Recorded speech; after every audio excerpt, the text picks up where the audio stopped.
everyone. I'm so glad you're joining us today. I have a fun guest for you, Laurie Moser, and she is one of those people, just like all the people that I'm having you meet this year, that works with parents and or teens.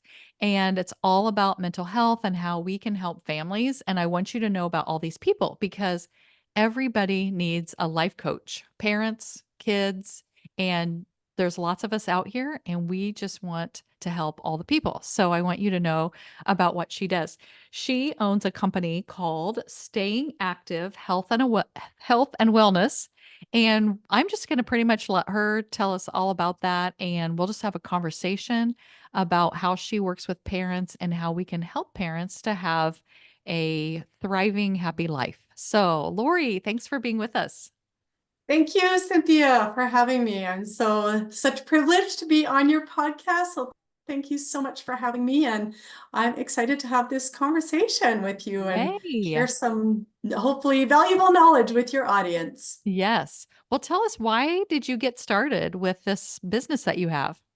Yeah, so my story of how I got started was a couple of years ago, kind of right as COVID changed upheaval for most of Mhm. us, kind of Exactly. right during the start of COVID. My daughter was going through she has mental health challenges, but at that time it was a full-blown mental health crisis at that Mhm. time. I'll always remember this moment. I remember the day I was sitting on my bed, just feeling heartbroken, helpless, and paralyzed in that moment about what to do to help her. I wanted someone to come in, fix the problem, give me the answers and solutions, write some magical prescription that was Mhm. going to make everything better, give me that one parenting tip or tool that was going to solve everything. Mhm. But that never happened. And I think I knew even in that moment that the only person that I could control or fix was myself. Not and Mhm. and I think there was some ignorance too in thinking it was my daughter that needed to be controlled or fixed. Really, Mhm. I needed to do the work on myself. But I don't think at that moment I was aware of that, but I knew that I couldn't control or fix her. And I knew that in order to get the relationship that I wanted with her again, because she felt so distant from me at that time.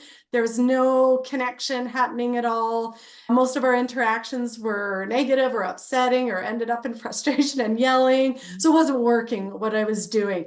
And I knew that by feeling stressed, overwhelmed, exhausted, headed for burnout constantly, I knew that that wasn't going, I knew that I wouldn't be able to help her the way that I wanted to and have the relationship with her that I wanted to. And I Mhm. think that old cliche saying that we've heard, you got to put your own oxygen mask on first. You can't pour from an empty cup.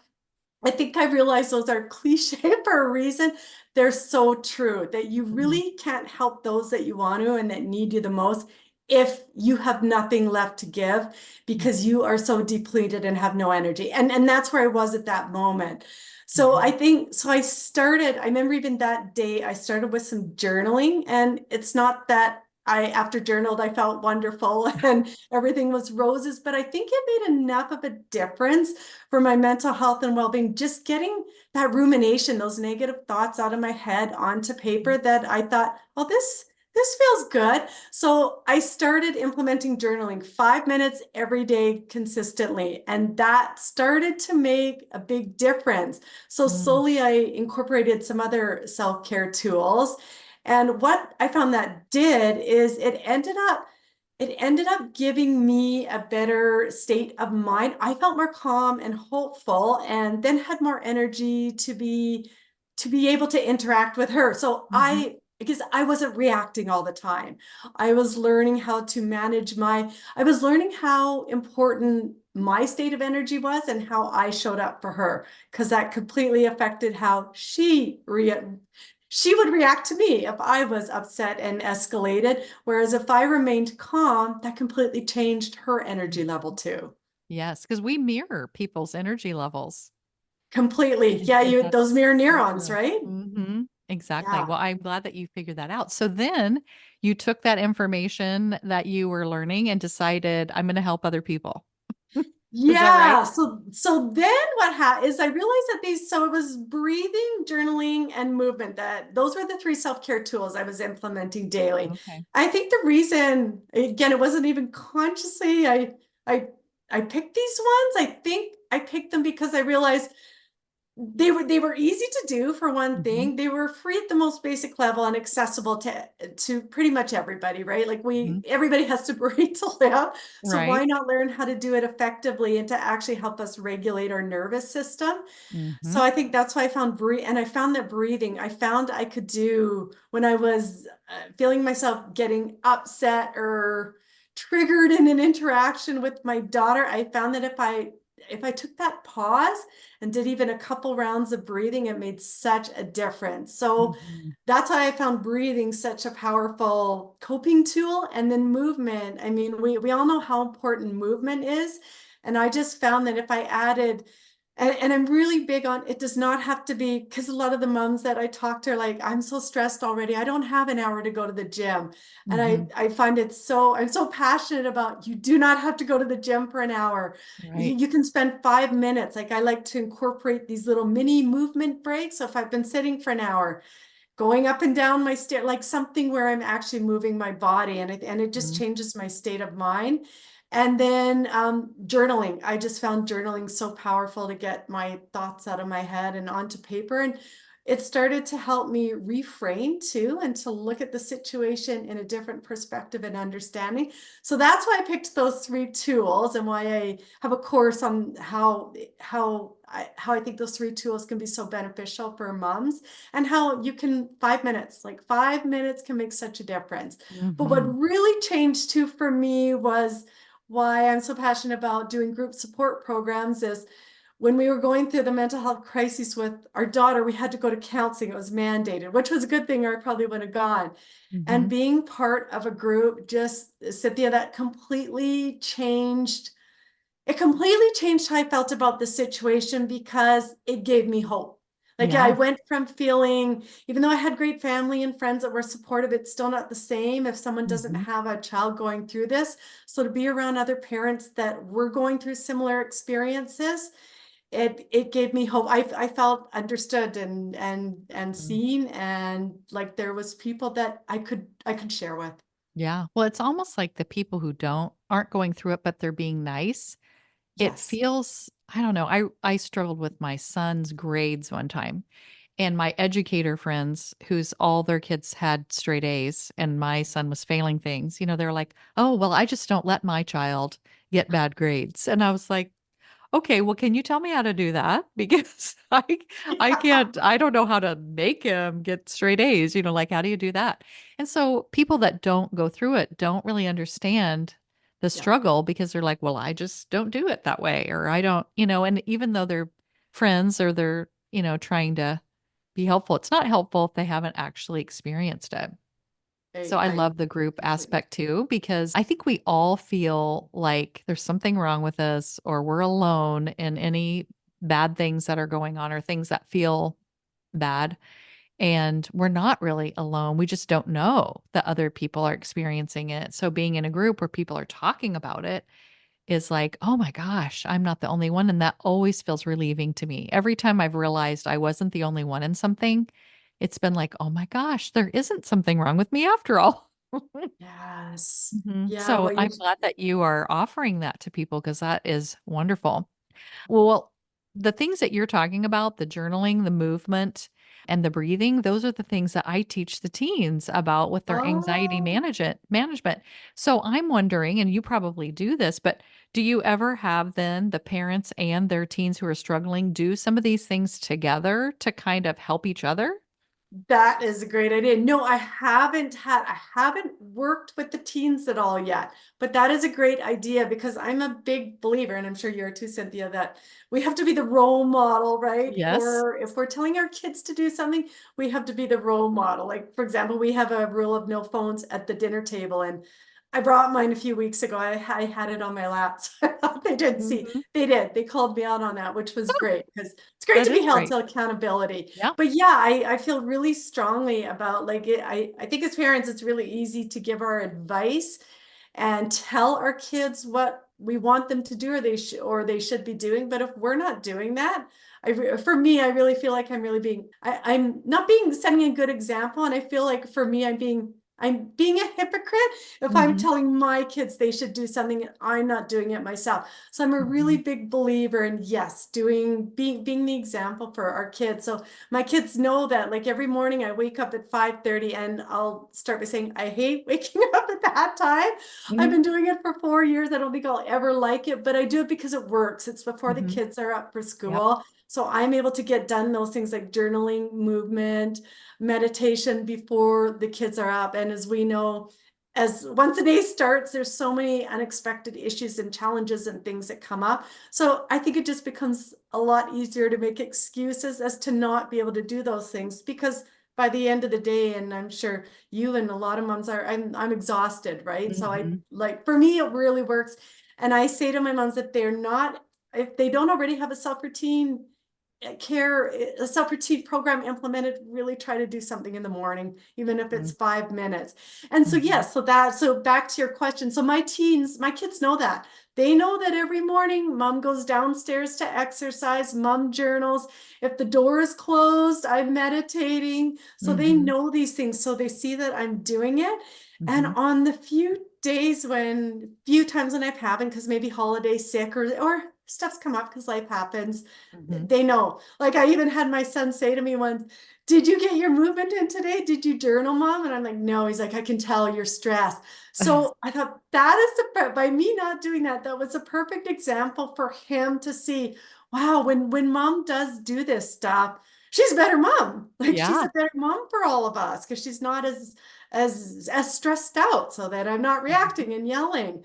So as far as my kids, I think, like a lot of us as moms tell it sometimes, as the parent, it's hard to tell even if they know it's good and they see you doing it, it can still Mhm. be hard for your kids to do because you're the mom, what you tell them to do. So Right. often I find they need to see or hear it from somebody else. Mhm. So even though I talk to my kids about journaling and movement and all that, it's when I have these conversations, I don't think I've ever had them say, yeah, great, mom, I'm going to go do that right away. Maybe they do it, Cynthia. My hope is maybe they do it. Yeah, they're secretly doing it. They don't Yes, want you to know that they're doing it. that's my hope, that secretly they are Yeah. doing it and they Mhm. don't want me to know it, because I have, not to be snoopy, but when I put laundry in my daughter's room, I have seen some journals. If Mhm. she's writing in them, I don't know, but I've seen Yeah. them. So Yeah. I'm going to tell myself Well, maybe she is. and I do have clients that love it, and I have other clients that are like, and I do know that all of the tools that we teach in our programs, aren't for everyone. Like, each person needs to Completely. find the Yeah. thing that works for them. Yeah. But, journaling and breathing and movement are just so they're easy to implement. Yes. They're free for the Yeah. most part, unless you buy a fancy journal, which is Yeah. fine. But, but for the most part, the stuff that is not costly to do these things. And I have found that they're very helpful too. And the breathing, which I thought a lot of my clients probably don't like the idea of it at first. When I tell them that this is what they're gonna do, they're Yeah. kinda like, I don't know about it."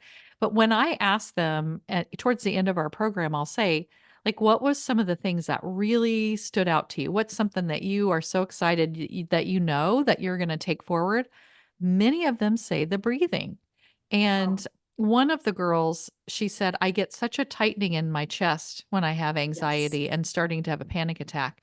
And she said, "I didn't realize I start the deep breathing and it hurts." And she said, "It's because I'm so tight. My chest is not wanting to, or my abdomen is not wanting to move because I'm just so tense." And she said, "It's kind of weird. It's almost like the breathing reminds me about my tense muscles." And she said, "I would have never thought that just trying deep breathing would, like, remind me that, oh, there's a resistance here and I've got to loosen that up." And so it's been good for her to kind of experience that. How it to me, that was kind of that's not what I would have thought would have been a benefit for it. But she's like, "Yeah, I'm realizing that it's my muscles that are so tense when I'm Oh, in that feeling." And so I just think, if you're learning this when you're 15, 18, even 11 or whatever years old, what are the things that you can do in this world? Because you won't be allowing, like, this stuff to get in your way. And your parents will Yes. be learning how to incorporate this in their lives and make their teens' lives better when if they didn't know this stuff, who knows how many generations would go by before people really realized what was going on. So it's like you're Yeah. changing the trajectory of that family, which is great. Completely. Yeah, that point that you mentioned, that's so interesting. Like that self-awareness that your client was able to have, like that's so huge, right? For Mhm. her to actually recognize that, yeah, when you are feeling really anxious and stressed about something or some interaction with your teen that you're having, when you do these breathing exercises and you can feel it because you feel how tight you were in your chest, that's what a difference breathing made. So Yeah. that's huge that she Mhm. was able to have that self-awareness on her own, that Yeah. she discovered that. That's, and like you mentioned, the breathing, one of the, like my kids have heard me talk about, I haven't had panic attacks except for one I had when I was going through the mental health crisis with my daughter, and I did some breathing exercises. And within just a couple minutes, I felt such a difference. So my kids have heard me talk about this. So I think, like you were mentioning, Cynthia, when your kids, even if they're not saying much, they're hearing you, right? When they're hearing Mhm. you talk about this stuff, it makes such a difference. And to your point about, like, wow, if we can give our kids these tools when they're teens and they implement whatever works for them, right? How powerful and empowering for them to have these tools.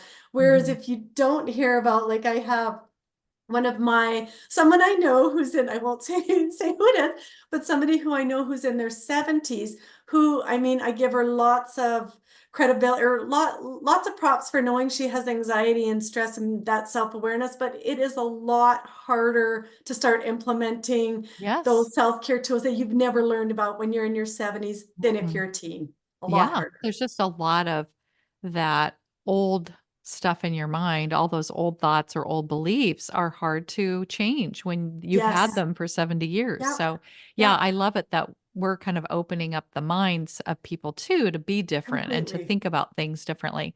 Well, one of the things that you help parents with is connecting with their teens. And I hear many concerns about that with parents that, well, I want to help my teen, but they won't talk to me or I try to give them these tips and they roll their eyes or they put their headphones in or whatever. So, what are some of your tips for connecting with teens, the parents to connect with the teens?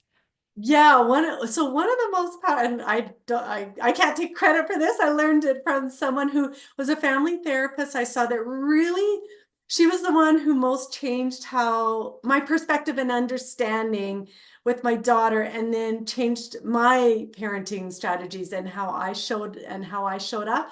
And I remember one of this conversation with her exactly. She won't talk to me. Every time I try to say something, she just gets upset, and she was kind of role playing the how am I, and her words were, inviting in the conversation with my teen. And right away Mm, hearing that, oh, invite in the conversation with my teen, because she says a lot of times even questions like, how was your day, which we think that's I mean, mhm, I'm asking my teen how their day was. That's a great question. But she said, for your teen, especially if you're asking that when they've just come home from school, they've gone through all, they're stressed and exhausted. They've had a whole day at school. And to walk in the door and you bombard them with that, she said, for a lot of teens, that feels like you're not asking about them. You're just mhm, asking how their day went, which is kind of mhm, adding on to their stress. They need to mm, decompress when they come home.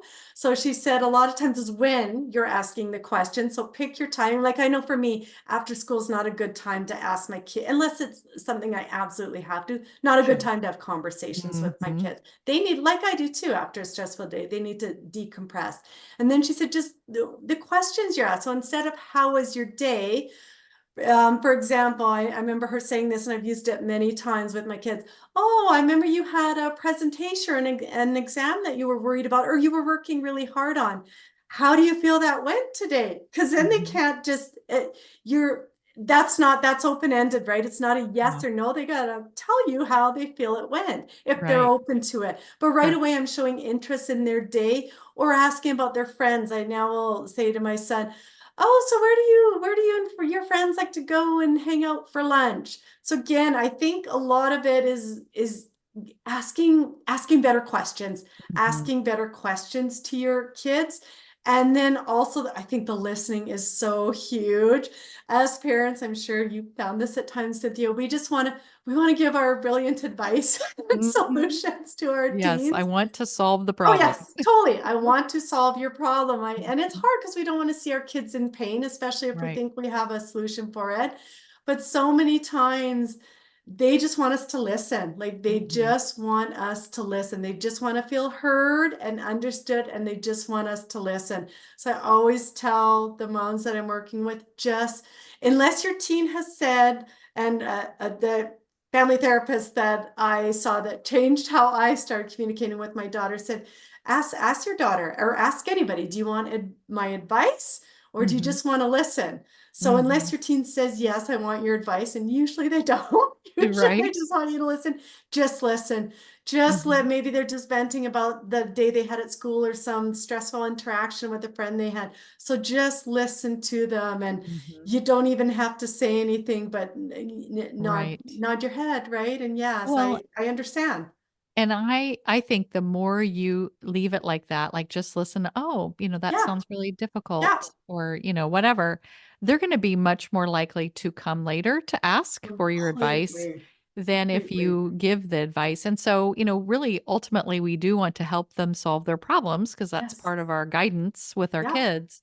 But Yeah. they will ask for our guidance if we're allowing open, safe spaces to just say whatever, and we're just calm and listening, then they're gonna be much more likely to ask us later. We just have to be patient for that part of it. Yes. And that was something that I learned too, is that I had to Yes. just listen. And even though the stuff sometimes I was hearing, I did not want to hear, or Yes. I was like, oh my gosh, I have so many thoughts about this. But I would just let it be until they were ready to ask me what I thought about it. And so that does actually work a lot better. Um, Yes. and I think you kind of talked about the things that you do to kind of take that mothers especially should do to take care of themselves. But Yeah. any other thoughts on that about what mothers should do? Yeah, I think, like, aside from the self-care aspect that we talked about, like having some sort of coping tools that help you. And I Mhm. always start with saying, just pick one because it can Yeah. be so overwhelming, right? So I always Mhm. say, if you're not implementing anything on a consistent basis, pick one. Pick whichever one you feel, whatever one resonates with you the most at Mhm. first, be it breathing exercises, movement, journaling. Pick one thing and just start there. And then the Mhm. other thing I tell moms that I think is so important, I just know that this made all the difference for me, it's the group support, right? Yes. Is finding a community. Mhm. And sometimes this takes a little while. I mean, not now, we have so many options online. Oh, So yeah. there's so many options online. Or if in person's your thing, there's now in most places in person options again, especially if you Mhm. live in a city where there's more amenities. So finding some place where you can get support, it just Yes. makes all the difference. Because especially if you're struggling with your teens' mental health challenges and you're feeling frustrated and hopeless and isolated and angry and like you failed as the mom, because I know that's Mhm. where I was. It's so easy, like you were saying, Cynthia, to feel like we're all alone, right? Mhm. We really get in our head then and tell ourselves Mhm. we're all alone. And then that's a scary place because then we feel a Yes. sense of hopelessness, like things can't get better. So to be part of a group support program where you're with other moms, parents, where you feel heard and understood, and Mhm. a safe place where you feel like you can share, right? Yes. I just Now think that you have a crucial. Facebook page, right? Like, where Yes. this very Yeah. community kind of stuff is going on. So tell us about Yes. that. Yeah, I started a Facebook group. It's called Moms Supporting Teen Mental Health for that reason. I thought, okay, online, there's an Yeah. option, right? Because that includes anybody anywhere. And just Yeah. like even that is a place where there's other, like, moms are in there for that. Mine is for moms only, but moms are in there for that reason, Mhm. that they have teens who are struggling with mental health challenges and they want to connect with other moms and they want some Yeah. tips and, like, lots of the things I hear, they want resources for how to communicate better with your teen. That's a Yeah. really big one. Tips on self-care, like they know that they should be prioritizing their care, but often, as we all know, especially at moms, even though we know it, it gets place to the bottom of the list. Exactly. Well, I'm definitely going to put a link to that Facebook group in the Oh, notes so awesome. that people can find that. And you have something coming up, a parenting summit, or I don't know Yes. if that's what exactly you're calling it, but a parenting large workshop where people can learn a lot of things. So tell us about that. Yeah, I'm so excited because you get to be a speaker Yay, on that's that too, right. I'm Cynthia. so So excited yay. about speaking there. So excited. Yeah, it's called Tools for Moms with Teens. Navigate your teens' mental health challenges with confidence, clarity, and effective communication while also caring for yourself. I know that's a mouthful. I But love it. that's what it's a summit. So what it'll be it's 28 expert speakers like yourself. So I'm speaking excited. on different from some are on ADHD, autism, some are more parenting coaches, teen coaches. I think I have one who's talking about the importance of nutrition and fitness. So if Mhm. everybody's under that mental health, teen health, or parenting umbrella. So I'm Mm, so excited. Like what I'm so excited is all these people that know so much more than I do as I get to learn from them. So I think it'll be such a valuable event for moms to mhm. come away. First of all, knowing that like my goal with the summit was to normalize being able to talk about teen mental health. That Yes. was why I did it. And for moms to come away and dads come, anybody can watch it, Mhm. for people to come away with some knowing that they're not alone, that there is so many moms and parents that are going through this. So they are Mhm. not alone. There's so much support. So to feel supported, hope, and to come away with some tools and strategies and tips that they can implement right away that will help them. Because all Yes. of the people that are speaking to, like yourself, have some sort of freebie that will be Mhm. really a useful resource for the viewers to be able to access right away. So that's in Yeah. August. I'm really excited about that. Oh, me too. And I've been to different summits and I like getting all that free Yes. information, stuff that I can Yeah. use in my life. There's so many things that I have learned in those summits and things that I've implemented in my life after I've been there that I'm like, "Oh my gosh, I'm so glad I know this." And it's just Yes. like so much I'm a learner and input is really important to me. And so I'm always about soaking in all the information anyway, but this is one of those times where you could just soak in so much stuff that will be helpful to you. And I'm very excited to be a part of it. Yes. I'm glad that we found each other. I feel Me like too. this online space is so fun for me because I've met Yes. so many amazing people and had many amazing guests on my podcast, and I've guested on people's podcasts and just being involved in all these things and all these families is just so fun for me. So, do you Yeah. have any parting words for us before we go today?